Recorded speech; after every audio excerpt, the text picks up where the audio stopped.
Hey, today I'm going to talk about spiritual warfare, but today we're going to talk about faith, because faith is definitely a spiritual weapon, because without faith, it is impossible to please God. Without faith, it is impossible to please God, because we're working with an unseen realm, an unseen world. So if you don't have the faith to believe, or if that's not where you're putting your faith, then it is impossible to please God, because we overcome by our faith. We overcome by our faith. You know, we overcome because our faith makes us overcomers. And we are overcomers because our faith causes us to overcome. So without faith, again, it is impossible to please God. So faith is I would say, is the number one major weapon. Because if you don't have the faith, you're not going to believe in the spiritual armor. You're not going to believe that the spiritual armor works.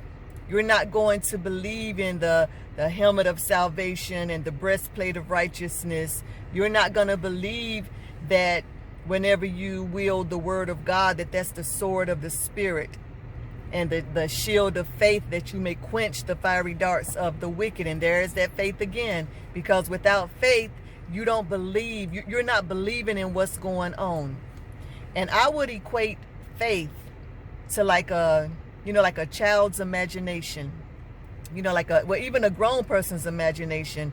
But back in the day, if you played basketball and if you showed somebody how you were going to do a jump shot, you may not even have a basketball in your hand, but you would just start doing the motions with your hand, like you're bouncing a ball, and you're try to do this and that, and then you'll throw the ball up at an imaginary goal to hit an imaginary basket, and you even leave your hand up for a minute watching that ball go to that basket and score.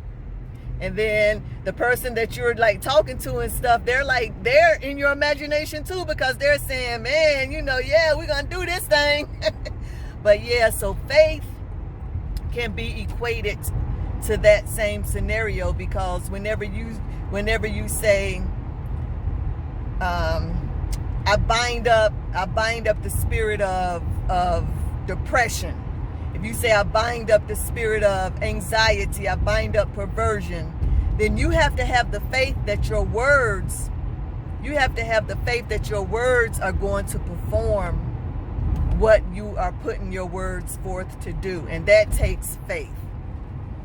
That takes faith, because whenever you say that thing, you have to wait well. W-A-I-T. You have to wait on that thing to transpire. Sometimes it's instant, but sometimes there is a waiting period, and you have to wait well, because in waiting, and if you doing a lot of things in waiting that's disqualifying your words, then it's not going to come to pass. At least not at that point, because you're going to have to do it over again and get your head right, okay? So yeah, in this spiritual battle, faith is major. Faith is a major component to the results that you get. And your faith is what causes you to believe that the word of God is true. So if you're reading that the word of God is true and you're putting forth those truths, then your faith is what's going to sustain you and say, you know what, I have the faith to believe. I have the faith to wait. I have the faith to know that what I have asked the Lord, he's going to perform it. I have the faith. So faith is a very, very, very, very important weapon. It's a very important weapon. Because the faith is that shield, the shield of faith, the shield of faith, the shield of faith. And whenever it says the shield of faith, it's saying so that you may quench the fiery darts of the wicked. And quenching those those darts is merely just raising up a standard and using the word of God against it. Using the word of God against it. So yeah, let's exercise our faith. Let's build our faith in the Lord and what he has said, because faith is a very, very, very important weapon, that without faith it is impossible to please God. So if you don't have the faith, you're not pleasing God. So don't be deceived. All right, so that's all I'm gonna say in this segment, and I'm gonna make my way on down this street, and I will talk to you guys later. Thank you for listening, and thank you for watching. Thank you.